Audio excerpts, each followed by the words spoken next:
Good evening, family. I am again with the great Dr. Joe and his wife, Naasira Ageela.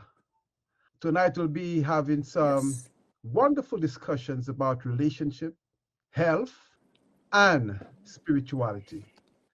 Dr. Joe will be introducing his lovely wife, Dr. Naasira, because she have a lot of accolades, a lot of information, a lot of background knowledge. So he will introduce his wife to the community.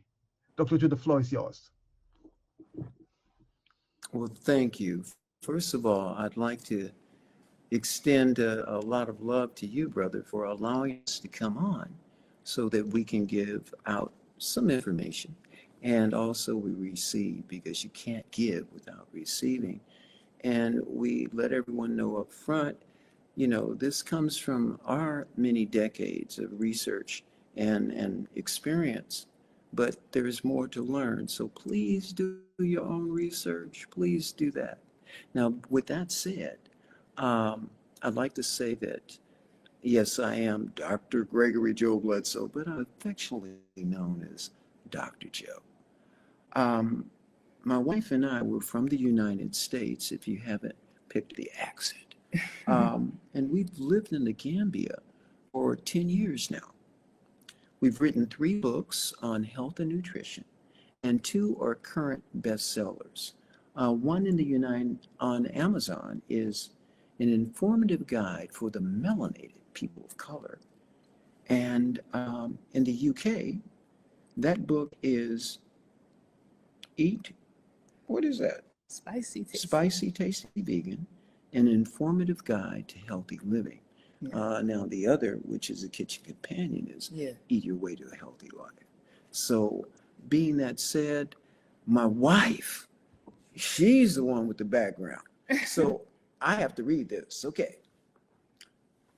Mama Naasira Ageela, we call her Mama Naasira, they call her Mama Africa here, is a native San Franciscan. She graduated from the City College of San Francisco with an associate arts degree from the Library Technical Department and has a BA from the College of California.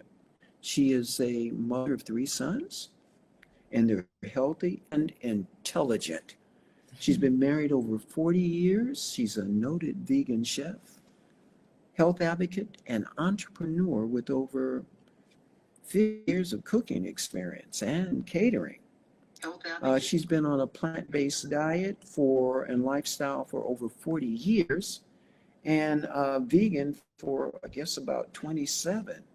Now, many consider her, including myself, as the best vegan chef in the world. It's Mama Naasira. Well, thank you, lovely. I appreciate that. Thank you. Lovely. Okay, that's really good. Yeah. So I can actually introduce my husband, and I have it written. Okay, my lovely husband, Gregory Joe Bledsoe, we call him Dr. Joe. And that's because his children called him Dr. Joe in the schools. He is a law school graduate of Hastings. He's a former educator and a teacher for more than 30 years. Also, a STEPS for Peace Award recipient. He's a writer, a producer, and performer of music, providing positive lyrics, especially in the schools when he would teach the children his lyrics of his music. He would use it in the class, such as watch the things you say and do the things that are the right way to live, and more, correct? Uh, he's a health advocate.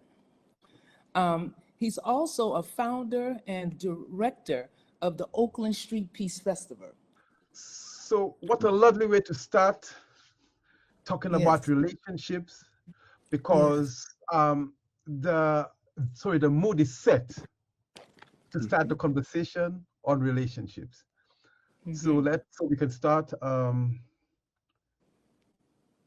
Today, you find that there is a lot of problems with relationship, And I think Dr. Joe is in the position to share with the community his experience and to show people a way in which they could deal with relationship, and his lovely wife, Dr. Naasira. The floor is yours. Well, thank you. Thank you. Thank you so much. Well, first of all, I'd just like to draw a picture. If you're looking at having a relationship, it's like a triangle with three sides. Number one, you have to love yourself, because if you're broken, you're going to come into a relationship that's broken. So at least if you're working on getting better, it has a lot to say. So one of the things we look at is, number one, you have to love yourself, okay? And if you are going to be with someone, be friends. I mean, the joy you have with a friend, That's right. you know, the experiences you have with your friend, That's right. and with your friend is someone that you learn to communicate with. Now, there are certain rules with communicating, and if you don't learn them, then you can end up crying in your beer and lonely, okay? Number one, when someone says something to you, you respond, you don't react. And by responding, you can flow and let them know that when you said that, this is the way it made me feel, rather than putting them on the defensive, you know, making them feel less than what they truly are. So we look at, if you're friends, if you can communicate and compliment each other, that's so important. Go out of your way to compliment each other. And it's just like we spoke the other day about the healthy, wealthy, and wise, and gratitude. The more that you give thanks for what you have, the more you're given to be thankful for. So it's the same with the person you're with. The more you compliment them, the more positive things you see that are brought out and developed. Now, trust. Oh, baby, you want to talk about the trust? Well, trust is very, very important.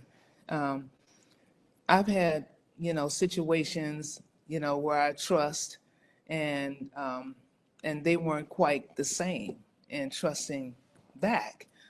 But with my husband, I've trusted him 100%. It was something about when we first connected. We were together working on this Oakland Street Peace Festival for the summer. And after that was over, I spent a lot of time in my house and back and forth in his house. So the first day of school, I was getting ready to go home so I could get ready for my job in the library. Well, he left me there in his house. I said, "Well, he leaving me in this house?" And we're just beginning to know each other. But it's something about me that he trusted. Now, with trust, I try to make it easy on myself. Number one, always tell the truth. If you tell the truth, then you don't have to try to remember what lie you told. And, that can be stressful in and of itself. To be in a position where a person can trust you and you can trust them. That way they got your back and you got their back. And if you got backing, you can do some incredible things. And along with trust, let's go, because I'm going to finish up the triangle. You should have some common goals, something that you both are working on together. And that way, when you work together on something, it creates a certain synergy, and a closeness, because you have more of an association. You're working on something together. And with that comes shared responsibility. And let's be quite clear. It's never 50-50. It can't be, because we're different. And that is a segue to our chapter 5, which is the difference between men and women. And this will help your understanding, hopefully. But let's start from the beginning. In chapter 5, it's entitled Most Men Are Slow. And most men are slow. What are you talking about, Dr. Joe? Well, what I mean by that is it's like an attitude that I categorize as, just being unaware or unconscious and disconnected from the appreciation of the values of another's perspective. In other words, you're slow.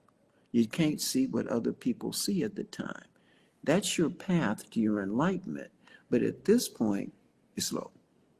It takes about 50 years before the average man begins to mature.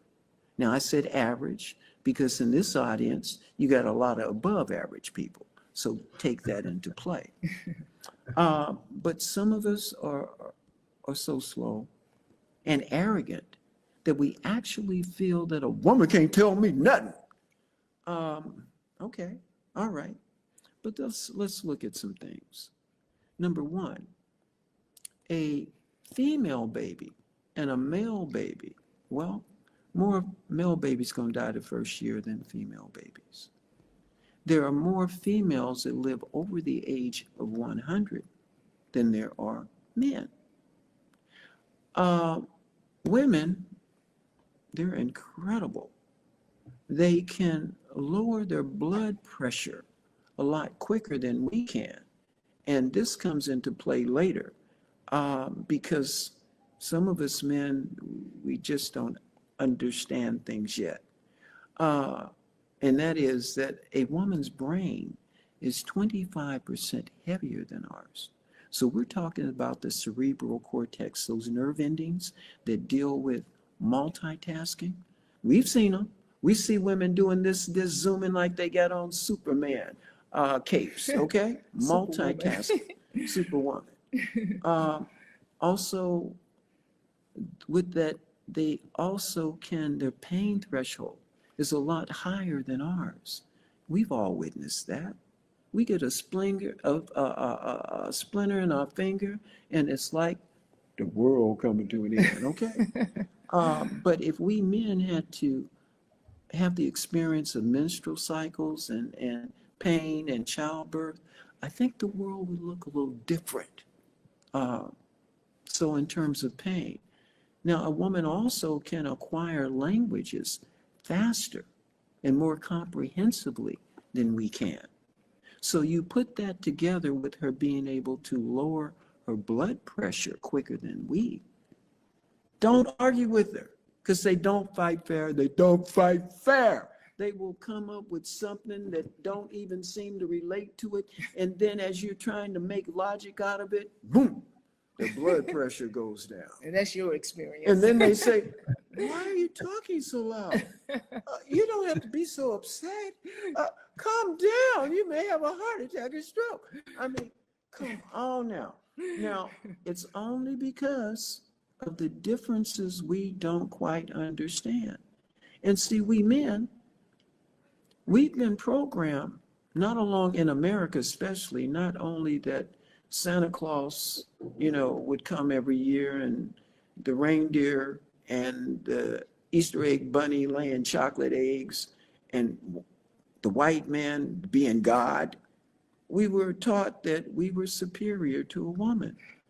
And this is just part of it to show you that, yeah, we may be able to physically lift some things and carry it for a short distance, relatively, it's all relative. But at the end of the day,